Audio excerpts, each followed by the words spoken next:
It was just past 10 o'clock on the night of April 18th, 1775. Boston lay under a moonless sky, the harbour still and black as ink.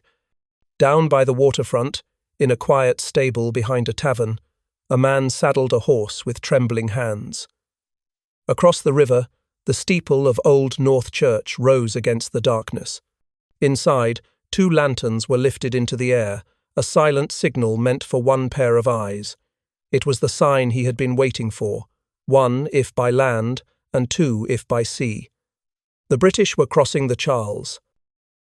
Paul Revere slipped into the saddle and turned his horse toward the river. Behind him, Boston slept uneasily under occupation, patrols of redcoats on every street corner, sentries pacing before the barracks on King Street, the harbour bristling with ships of war. For months, rumours had spread that the British meant to strike at the heart of the colonial resistance, to arrest Samuel Adams and John Hancock, and to seize the hidden stores of gunpowder west of the city. Tonight, rumour had become certainty. The regulars were on the move. He rowed silently across the dark Charles, muffling his oars in cloth to avoid the splash. The moon broke briefly through the clouds, glinting off the barrel of a British patrol's musket.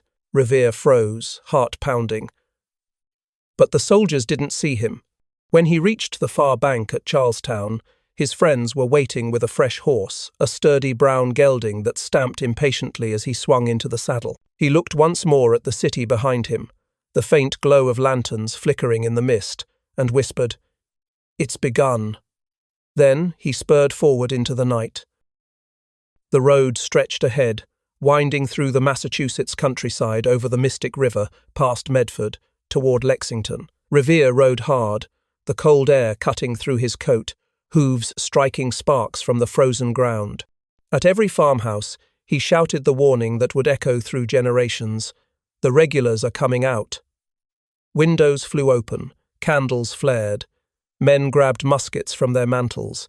Dogs barked, bells began to ring, and the quiet villages of Middlesex awoke from a decade of fear.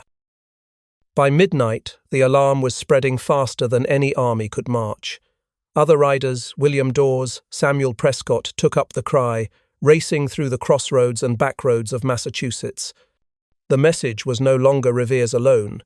It belonged to the people now, to every farmer and blacksmith who would stand with a musket at dawn. The British column, marching silently through the darkness, had no idea that the countryside was already rising to meet them. History would remember it as the midnight ride, but in truth, it was something larger. It was the moment an empire's grip began to loosen, the instant when rebellion crossed the line into revolution. One rider, one horse, one flash of light in a church steeple, and the world would never be the same again. Boston, in the spring of 1775, was a city under siege, not from an enemy across the sea, but from its own government. Red-coated soldiers filled the streets, their boots echoing on cobblestone, their muskets glinting in the thin New England Sunday. Warships sat heavy in the harbour, their cannon mouths trained inland, a silent reminder of British authority. At night, the city lay under curfew. By day, the markets buzzed with tension. Every tavern conversation turned in whispers to rebellion, and every church bell sounded like a warning. The occupation had begun after years of defiance. Boston had thrown British tea into its harbour, burned effigies of royal officials, and spat on taxes passed by a distant parliament. The Crown's answer was to make an example of the city, to choke it until the spirit of resistance died. General Thomas Gage, the British commander and governor, ruled with the cold precision of a soldier. His orders were law. His patrols stopped men in the street to demand papers. His sentries guarded the warehouses and wharves as if they were fortresses. The Common, once a place for families and fairs, had become a military camp. Rows of tents stretched beneath the budding elms, the air filled with the smell of smoke, leather, and gun oil. Drums beat the rhythm of the Empire's heart, fifes shrilled through the morning fog. To the soldiers, it was duty. To the townspeople, it was humiliation. British troops crowded their homes, quartered without invitation, eating their bread and drinking their ale while speaking of the King's peace. There was no peace, only resentment. Still, beneath the surface of fear, Boston pulsed with quiet defiance. The Sons of Liberty met in secret rooms above taverns and printing shops, passing coded messages and lists of loyalist spies. Women smuggled gunpowder beneath baskets of eggs. Apprentices carved seditious symbols into shop doors. Even the church bells carried meaning. A certain peal meant soldiers were moving, another warned of arrests. The city had become a living organism of resistance, wounded, watched, but very much alive. Paul Revere moved easily through this world, neither soldier nor gentleman, but something between a craftsman with a patriot's heart. As a silversmith, he was trusted by all. As a messenger, he carried secrets for the Committee of Safety, mapping troop movements, memorizing faces, and relaying intelligence. The British thought of him as harmless. They were wrong. He and dozens like him, riders, printers, dock workers, formed the nervous system of revolution. By April, the city's tension had reached its breaking point. The British garrison waited for orders that would come any day, and the patriots waited for the blow they knew must fall. Every conversation ended the same way. When? When would the soldiers march? When would the colonies rise?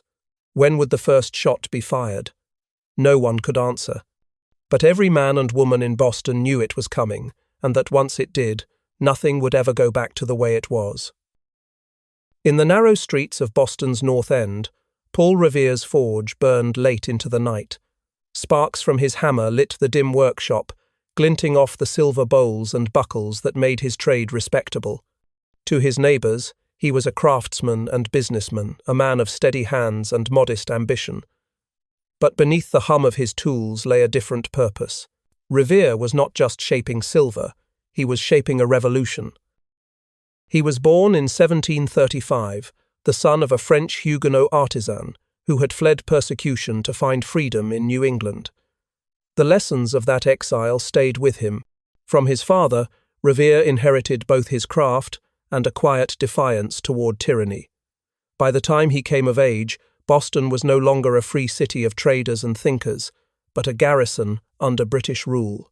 Revere saw soldiers quartered in homes, taxes imposed without consent, and neighbours dragged before royal courts for speaking their minds.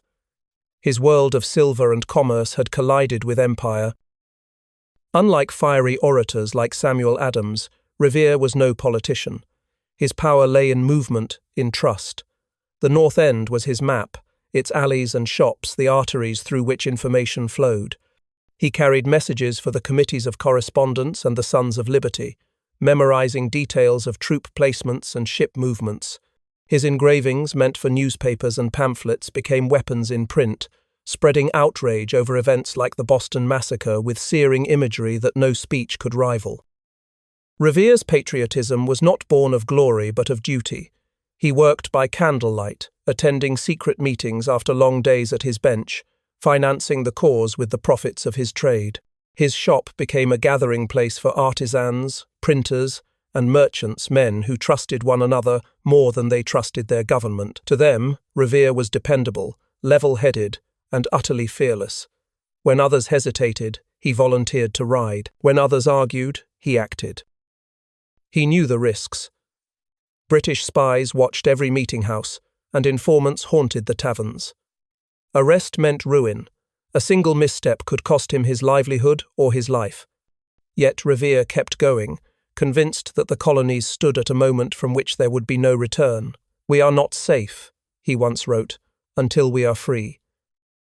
It was the belief of a craftsman who understood that some things could only be made through fire. By the spring of 1775, Revere had become something more than a silversmith. He was a courier, a conspirator, a man trusted with the heartbeat of rebellion itself. He didn't command troops or hold office.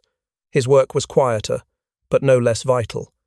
And when history finally came calling on a dark April night, it would be this ordinary artisan, steady, tireless, unafraid, who carried the warning that set a continent ablaze. In the tense months before the Revolution, Boston became a city of whispers. Beneath the eyes of British patrols, a secret network of patriots grew, not soldiers or politicians, but ordinary men and women bound by a shared cause. They called themselves the Mechanics, a name that sounded harmless but meant something far more dangerous. They were carpenters, printers, blacksmiths, and merchants who had learned that knowledge, not musket fire, would be the first weapon of liberty. They met in back rooms and tavern cellars, their conversations masked by the clatter of mugs and the din of trade. Their work was to watch, listen, and report every British ship that docked, every regiment that marched, every order whispered between officers. Couriers moved through the city like shadows, carrying messages tucked into boots or sewn into the linings of coats.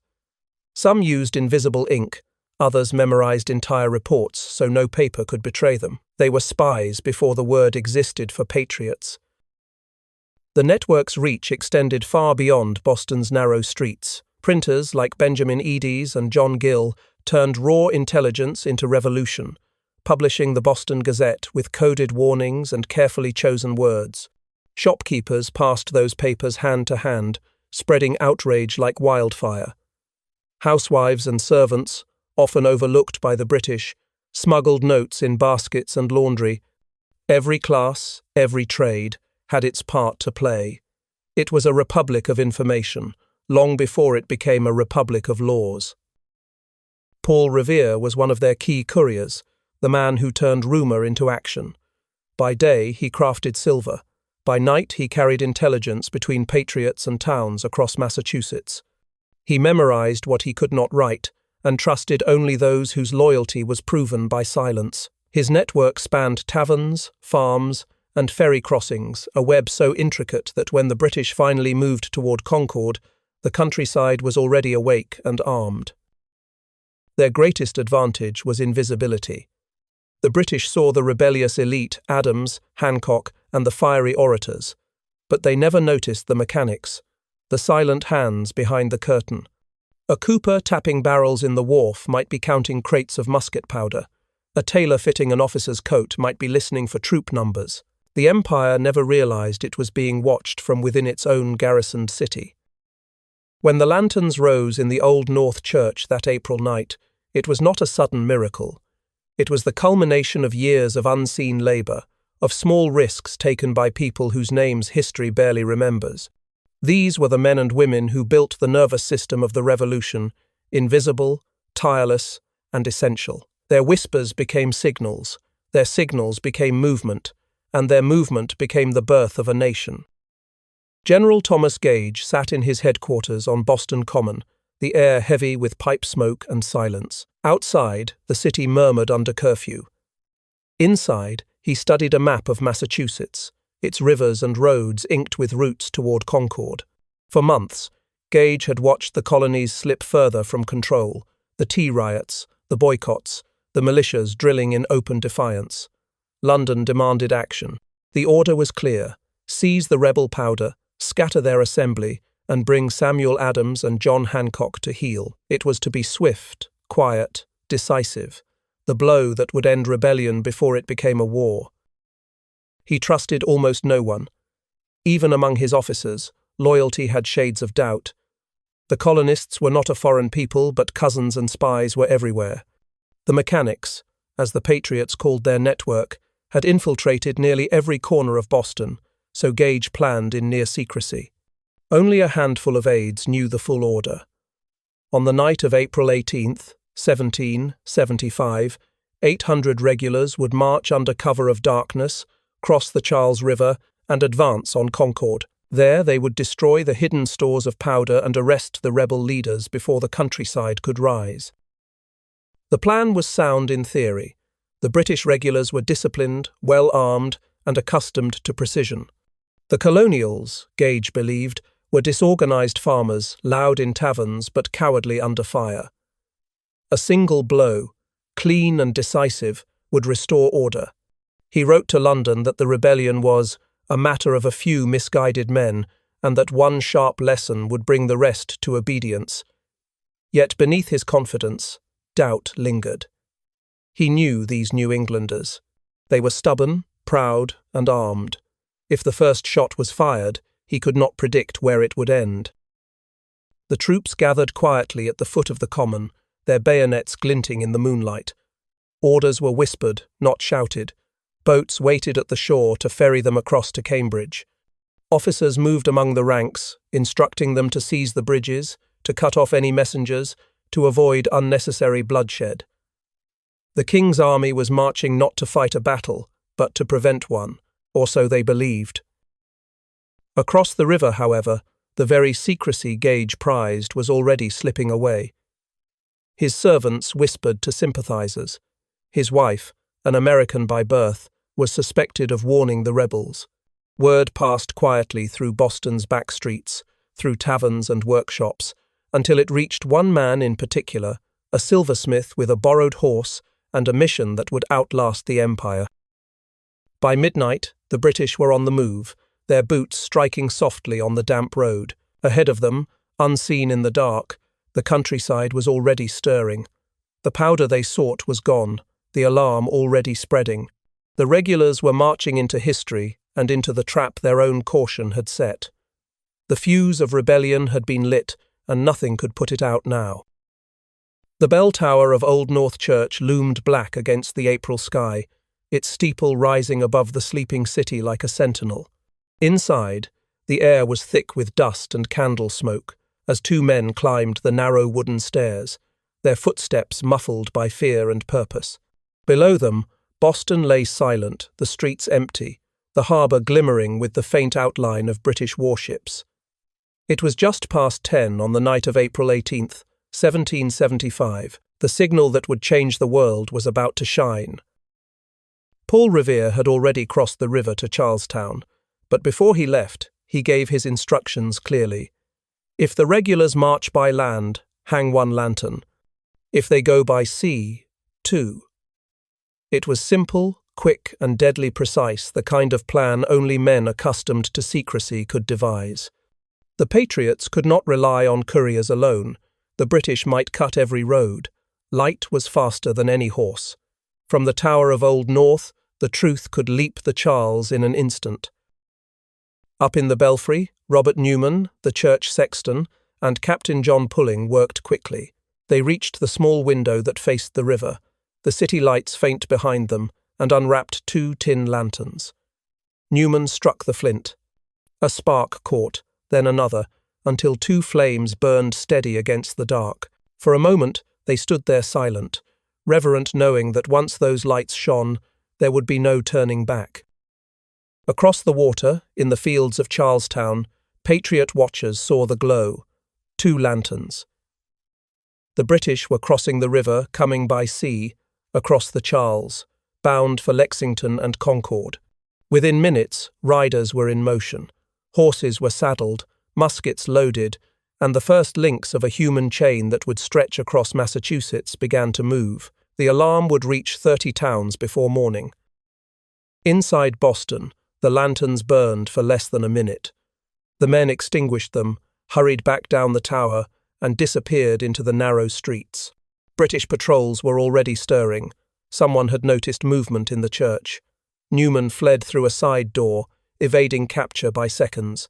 By dawn, his lanterns would be the most famous lights ever to burn in America. It was a small act, 2 lamps in a window, yet it carried the weight of centuries. Empires are not undone by great battles alone, but by moments like this. A quiet signal in the dark. A handful of men willing to risk their lives to send it. The light from Old North Church crossed the Charles that night, but it also crossed into legend, igniting a fire that would sweep an empire aside. The horse stamped and snorted in the cold night air, its breath rising like smoke. Paul Revere swung into the saddle, the leather creaking under him, the sound sharp in the stillness. Above, the moon hung low and pale, half shrouded by drifting clouds. Behind him lay the dark outline of Boston, the occupied city he might never see again. Ahead stretched the road to Lexington, twisting through fields and woods now alive with danger. It was just before midnight on April 18th, 1775, and Revere was riding into history. He set off at a gallop, hooves striking sparks from the cobblestones, then fell silent as he reached the open road. The chill wind tore at his coat as he leaned low over the horse's neck, eyes fixed on the faint glimmer of the road ahead. He carried no musket, no sword, only his message. The regulars were marching. Adams and Hancock must be warned. The countryside must rise. Every second counted. At the edge of Charlestown, sentries called out challenges, their muskets glinting. "Who goes there?" "A friend to liberty," Revere answered, not slowing his pace. The ferry crossing had been treacherous, muffled oars, British boats patrolling the river. But now, free of the city, he felt the adrenaline surge through him. He turned onto the road north, bound for Medford and then Lexington, his voice cutting through the quiet like a trumpet call. "The regulars are coming out. The regulars are coming out." Windows flew open in the dark. Lights flickered to life in farmhouses. Men stumbled from their beds, pulling on breeches and coats, reaching for muskets long hidden from British patrols. Dogs barked, bells began to toll, and the alarm rippled outward like a wave. Each cry of warning summoned another rider, another village, another handful of armed citizens who would not sleep again that night. Revere's message was no longer his alone, it had become a contagion of freedom. He reached Medford just after midnight, pounding on doors and calling for the captain of the militia. From there to Monotony and on toward Lexington, he rode without pause. His horse was lathered with sweat, its flanks streaked white in the moonlight. Somewhere behind him, other riders William Dawes and young Samuel Prescott were already in motion, spreading the alarm through different routes. The roads of Massachusetts were alive with hoofbeats and resolve. By the time Revere neared Lexington, the night no longer seemed silent. Bells clanged, drums beat, and the sound of mustering men drifted through the trees. He had done what he came to do, awakened a sleeping people. As he reined in before the house where Adams and Hancock waited, the church bell struck one. The warning had come just in time. The regulars were on the march, and by dawn, the first shots of a revolution would echo across the fields he had just crossed. The night no longer belonged to silence. By the time Paul Revere reached Lexington, the alarm he had started was already multiplying across the countryside. Riders were taking to the roads in every direction William Dawes from the Boston Neck, Samuel Prescott from Concord, and a dozen more whose names history forgot. They were not men of fame or fortune, just patriots on borrowed horses, racing the dawn. What began as one man's warning was now an uprising carried on the wind. Dawes had left Boston by the longer land route, slipping past the British guards just before the gates closed. He rode hard through Roxbury and Brookline, pounding down the rutted road toward Cambridge. At each crossroads, he shouted the same words Revere had cried on the northern route. "The regulars are coming out!" Doors flew open. Men in nightshirts grabbed their muskets. Bells began to toll, slow at first, then faster, as one village after another took up the call. The sound rolled like thunder through the hills. Near Lexington, Revere met Dawes on the road. The two men greeted each other with a quick clasp of hands, no time for talk, no time for rest. They pressed on together, their voices echoing through the chill night air. The moon broke through the clouds, lighting the road ahead, and in its glow they saw another figure riding toward them, a young doctor named Samuel Prescott, returning home after visiting a sweetheart. When he heard their purpose, he didn't hesitate. "I'll go with you," he said, and turned his horse west. Now 3 riders thundered through the darkness, spreading the alarm toward Concord. But the British patrols were on the roads too. Near Lincoln, they rode straight into an ambush mounted soldiers who had been sent to intercept them. Revere was captured after a brief chase, Dawes thrown from his horse and forced to flee on foot. Prescott alone escaped, vaulting his horse over a stone wall and disappearing into the woods. By dawn, he was in Concord, pounding on doors and shouting the alarm that would bring hundreds of militiamen to arms. Through the early hours, the countryside came alive. Bells clanged from meeting houses, muskets cracked in test shots, and fires flickered in blacksmith forges as men repaired locks and sharpened bayonets. Boys ran from farm to farm, breathless with excitement. Women packed food, filled powder horns, and prayed. The British army had not yet reached Lexington, But the people were already moving, farmers becoming soldiers, towns becoming an army. For 10 years, the colonies had endured insult and restraint, their anger simmering under the weight of empire. That night, the quiet broke. From the marshes of Charlestown to the far hills of Concord, a nation still unborn took its first breath. The echoes of those hoofbeats carried more than a warning. They carried a promise that the age of submission was over, and freedom was already on the road. Dawn came cold and grey over the village of Lexington on April 19th, 1775.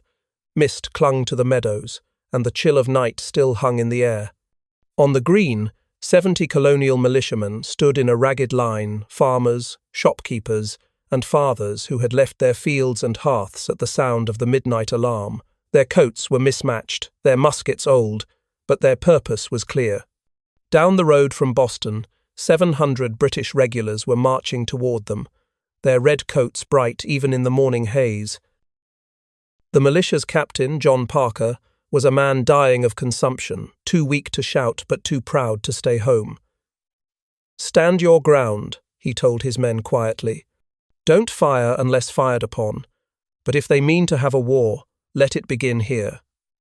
They could hear the drums now, a slow, measured roll that grew louder with every heartbeat. The British column emerged from the fog, bayonets gleaming, ranks perfect. At their head rode Major John Pitcairn, his voice sharp and clipped. "Lay down your arms, ye villains! Disperse, ye rebels!" For a moment, time seemed to stop. The two sides faced each other across a few dozen yards of wet grass, an empire and its subjects, staring into the abyss between obedience and defiance. No one wanted to be the first to break the silence. Some of the militiamen began to back away. Others stood frozen, knuckles white around their muskets. Then, from somewhere no one knew where, came a single shot. It was sharp and small, like the snap of a twig, but it cracked the world open. The British line erupted in gunfire. Smoke billowed, the air filled with the hiss and whine of musket balls. Several militiamen fell where they stood. The rest broke and scattered as the redcoats advanced, bayonets thrusting, muskets flashing in the pale dawn light. When it was over, 8 colonists lay dead, 10 more wounded. The British soldiers reformed, their faces blank, their discipline intact. They had fired the first volley of Empire's last war. The regulars pushed on toward Concord, leaving the dead of Lexington lying in the dew. The villagers crept back onto the green, dazed, staring at the bodies of men they had known all their lives. No one knew who had fired that first shot, rebel, soldier, or accident, and in the end, it didn't matter. The sound had already raced ahead of the British column, carried on the wind by bells and hoofbeats. The colonies would hear it before the day was done. The British had come to teach a lesson, to stamp out rebellion before it spread. Instead, they had unleashed something far greater than they understood. That single shot, the shot no one heard coming, had torn the veil between protest and revolution. It would echo across a continent and through the centuries, marking the moment when subjects became citizens and defiance became destiny. The British reached Concord around mid-morning, the April sun burning through the mist. Their red coats gleamed against the spring fields, their bayonets catching flashes of light as they marched into the quiet village. It had taken them hours to get here through mud, darkness, and the haunting toll of alarm bells that rang from every town they passed. They had expected to find frightened farmers and hidden gunpowder. Instead, they found a countryside awake and waiting. Major John Pitcairn split his forces. One detachment moved to search for arms and ammunition, another toward the North Bridge that spanned the narrow river on the edge of town. But the powder had already been moved, the weapons hidden or carried off. All that remained were armed men, hundreds of them gathering on the far side of the bridge. They were the minute men of Concord and the surrounding towns, summoned by the alarms that had spread through the night. They were not soldiers by trade, but they were steady, determined, and ready to stand. Smoke rose from the village as the British burned a cache of gun carriages and supplies, a signal that seemed deliberate to the watching militia. From the ridge, the colonials could see the fire and the gleam of bayonets below. "They mean to burn the town," someone shouted. The officers hesitated no longer. Colonel James Barrett gave the order, "March." The fife and drum struck a sharp beat, and the militiamen advanced toward the bridge in perfect silence. The British guarding the bridge, barely 100 men, formed up hastily, muskets at the ready. They shouted for the rebels to stop, to turn back, but the colonists kept coming, slow and deliberate. The two lines faced each other across the wooden planks, so close that each man could see the other's face. Then, just as at Lexington, it happened again, a single shot.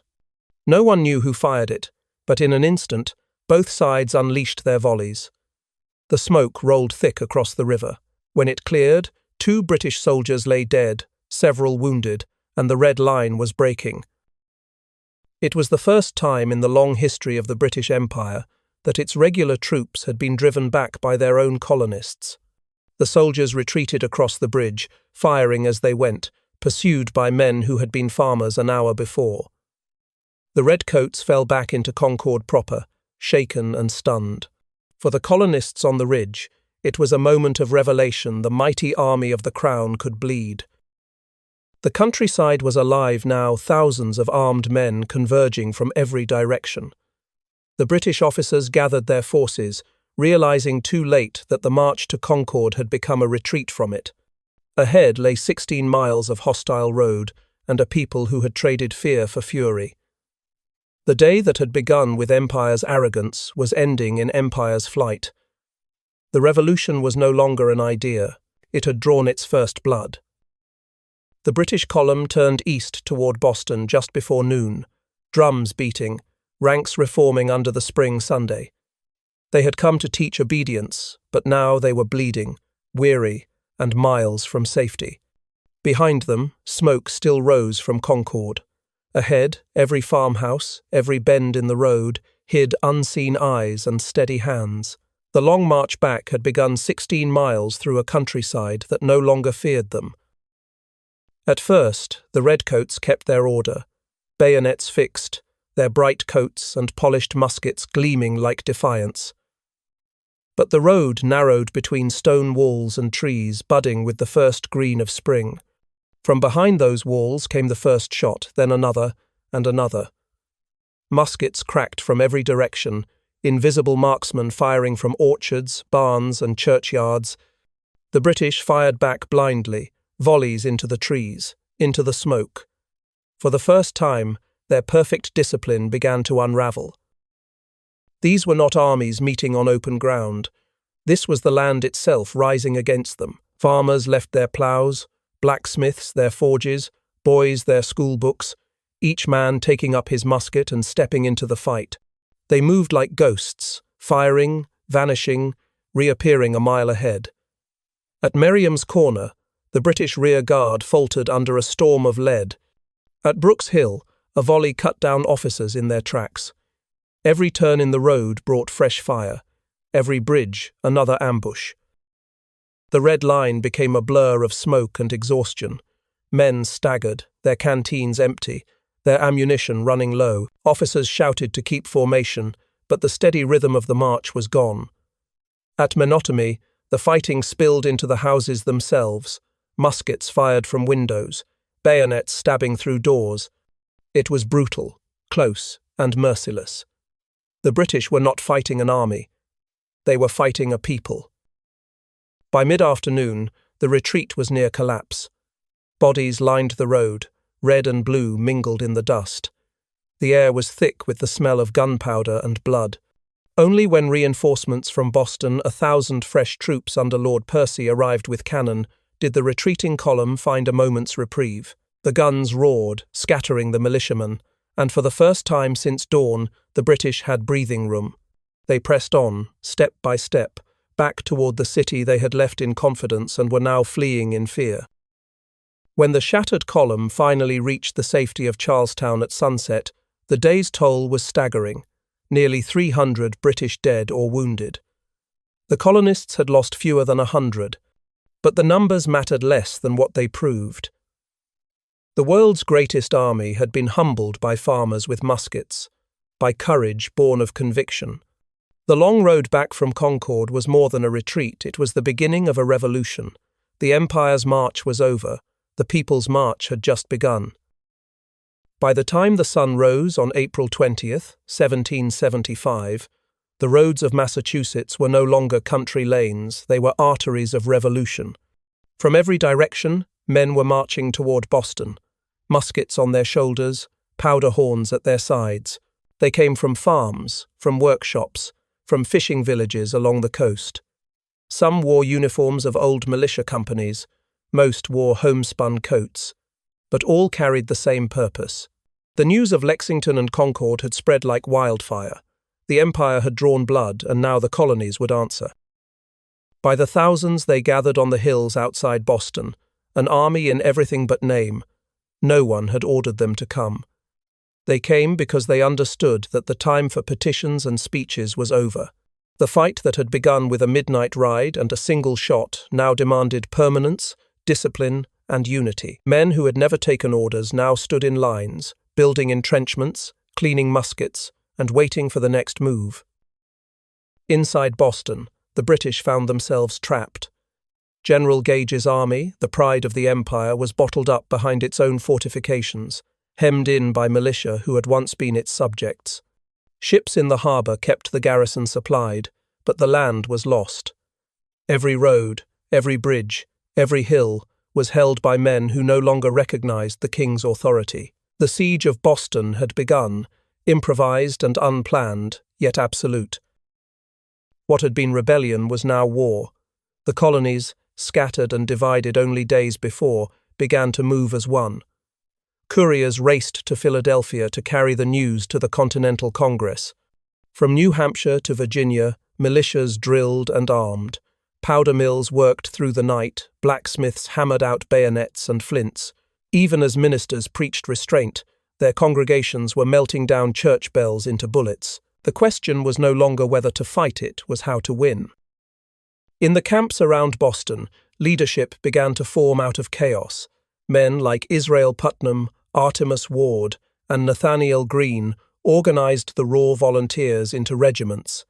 On the northern hills, Colonel William Prescott oversaw fortifications that would soon become famous at Bunker Hill. And through it all, a new idea began to take shape that these militias could become something greater, a single army united not by a king, but by a cause. Within weeks, the siege lines stretched for miles.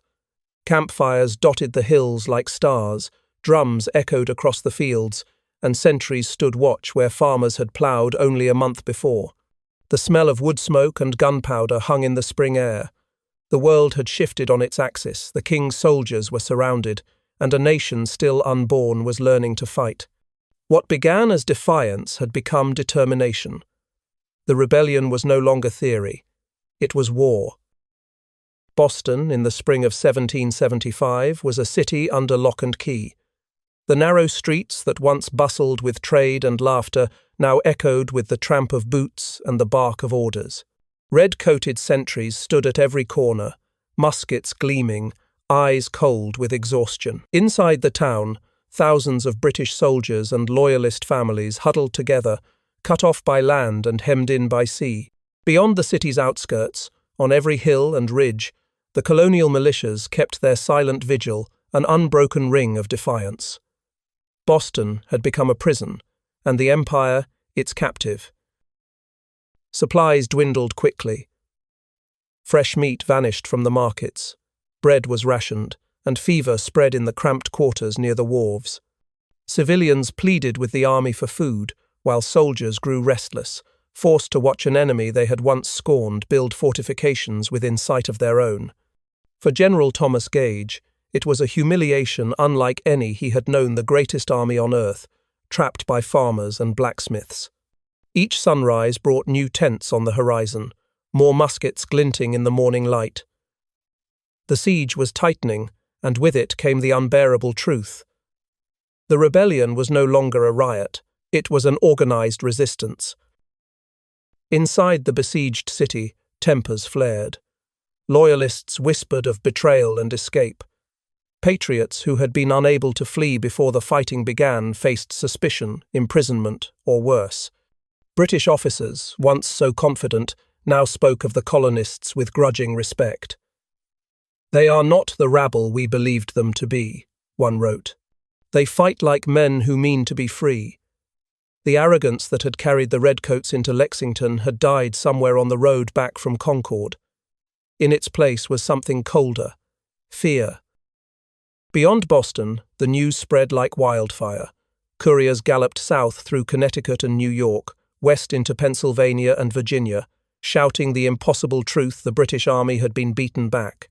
Pamphlets carried the story to every tavern and town square. The regulars had fired first, and the people had stood their ground. Across the colonies, church bells rang not for mourning, but for awakening. Farmers who had never seen Boston began cleaning their muskets. Men who had hesitated now swore allegiance to the cause. The Empire's blood had been spilled, and the colonies were united by it. From Charleston to Portsmouth, the same realization took hold. There was no going back. The talk was no longer of reconciliation, but of preparation. Powder and lead were gathered, militias drilled in open fields, and prayers for peace gave way to oaths of war. Boston's siege had become a symbol, the living heart of a rebellion that now spanned a continent. The city might be starving, but beyond its walls, a nation was being born, restless, resolute, and unafraid. When the echoes of that April night faded, Paul Revere returned not to legend but to life, to the noise of hammers, the smell of metal, the hum of a growing revolution. He was 40 years old, a craftsman once more, his silverwork giving way to gunpowder, cannon, and copper. He had ridden into history as a messenger, but he would spend the next years trying to prove he was more than a myth. After the battles at Lexington and Concord, Revere joined the Massachusetts militia, serving as a courier and supply officer during the siege of Boston. He organized the transport of gunpowder, helped cast artillery for the fledgling army, and later commanded a small fort in the state's coastal defenses. His work was steady, dutiful, the quiet labor that keeps revolutions alive, but it was far from the glory his midnight ride would one day earn.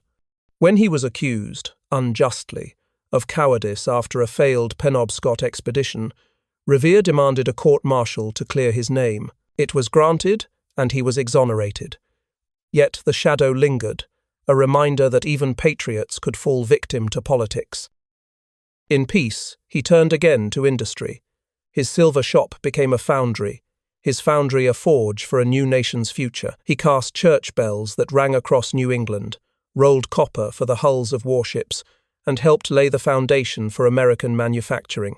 Revere was, in his way, a reflection of the country he'd helped awaken, practical, restless, determined to build. But the fame he'd once known faded as the years passed. Others took the stage, their names filling the history books that had yet to be written. The midnight rider grew old, respected but largely forgotten. It was not until decades later that the legend returned. In the 19th century, poet Henry Wadsworth Longfellow took the fragment of an old story and turned it into something immortal. "Listen, my children, and you shall hear," he wrote, transforming Revere's urgent, imperfect ride into a flawless myth of solitary heroism. Gone were Dawes and Prescott, the network of mechanics, the danger and confusion of the real night. What remained was a single man on a fast horse, crying freedom into the dark. It was history rewritten for memory's sake, simple, stirring, and only half true. Paul Revere died in 1818, an old man who had helped forge both a revolution and an industry, and who never imagined his gallop through the night would outlast all his other works. Yet perhaps he would have understood. Revolutions need symbols more than they need perfection, and though the myth simplified him, it also preserved him the craftsman who became a herald, the patriot who outran an empire. Long after the gunpowder cooled and the lanterns dimmed, his name still rides on, carrying the sound of a nation's first awakening. By the time Henry Wadsworth Longfellow sat down to write Paul Revere's Ride in 1860, the real man had been dead for over 40 years. The nation Revere helped to awaken was now tearing itself apart, the storm clouds of civil war gathering over a country divided by slavery and fear. Longfellow, a poet of conscience and nostalgia, reached backward into history for something steadier than politics, a story of courage, unity, and purpose. He found it in the midnight ride of a Boston silversmith. The facts hardly mattered. Longfellow was not writing history. He was forging memory. In his version, one man alone carried the warning, galloping through every village from Boston to Concord, shouting his call to arms. There was no William Dawes, no Samuel Prescott, no network of spies or signal lanterns, only Revere, brave and tireless, racing against tyranny. The poem condensed a complex event into a single, perfect moment. It was not about accuracy, it was about identity. "Listen, my children, and you shall hear," Longfellow began, turning history into hymn. His lines flowed like hoofbeats, rhythmic, urgent, unforgettable. To a nation on the brink of disunion, he offered a reminder of shared origins, that liberty had once required ordinary men to rise against impossible odds. The poem was printed in newspapers across the country, memorized in schools, and recited by lamplight in homes from Maine to Missouri. Paul Revere was reborn not as a silversmith or messenger, but as the embodiment of American resolve. In reshaping the story, Longfellow reshaped the past itself. The poem's mythic simplicity erased the uncertainty, the chaos, and the collective nature of the Revolution's beginnings. The Revolution became one man's midnight ride, an act of pure, solitary heroism. It was an invention, but it served a purpose. In an age when the Union threatened to fracture, Longfellow's Revere rode again to summon the sleeping conscience of a nation. Over time, the poem and the man fused into a single legend. Statues were raised, schoolbooks repeated the tale, and the details of April 18th, 1775, faded beneath the rhythm of Longfellow's verse. History had given America a messenger. Art had made him immortal. And perhaps that was the point. Nations are not built only on facts, but on stories that give those facts meaning. The real Paul Revere rode through the night to warn of danger. Longfellow's Revere rode across a century to remind a divided people what they once believed in, that freedom begins not with armies, but with a single voice crying out in the dark. In the long arc of history, it is easy to forget how small the beginning was. One night, one river, one man on a horse, racing against silence and time. The story of Paul Revere's ride has grown so vast in memory that we forget its simplicity, a whisper carried through the dark, a signal glimmering from a church tower, a people stirring from sleep. Yet in that fragile moment between obedience and defiance, the future shifted. The spark that leapt from lantern to hoofbeat became the flame that would consume an empire. The men who rode that night could not have known what they were setting in motion. They were not revolutionaries in their own minds, only citizens warning neighbours, preserving rights they still believed the king might one day restore. But the first shots fired at Lexington shattered that illusion. Protest became resistance, and resistance became war. The colonies that had begged for redress would soon demand independence. The world's greatest empire had awakened something it could no longer contain. Revere's signal, those two brief lanterns in the Old North Church, endures because it captured something elemental, the moment when fear gives way to courage. It was not the light itself that mattered, but what it summoned, the decision of ordinary people to act. A silversmith, a sexton, a farmer in his field, a boy ringing a church bell, each became part of a chain that no crown could break. History is not always made by generals and kings. Sometimes it begins in the quiet of a belfry, in the sound of hooves on a country road. Empires fall for many reasons: greed, arrogance, the slow erosion of faith in their own justice. But revolutions are born of belief. The men and women of Massachusetts believed that their voices mattered, that law must serve liberty, that government without consent was tyranny by another name. Those ideas, fragile as they seemed that April night, would carry them through 8 years of war and the birth of a new nation. The spark that ignited in 1775 did not end with the surrender at Yorktown. It burned through the Declaration, through the Constitution, through every struggle to live up to the promise that began in those fields outside Boston. The empire lost its colonies, but the world gained an idea that people, if brave enough to act, could govern themselves. So when we remember Paul Revere, we remember more than a ride. We remember a transformation from subjects to citizens, from silence to speech, from submission to freedom. One knight's courage became a nation's birthright, and though centuries have passed, that light still burns, clear and defiant, across the dark. The spark and the flame are one.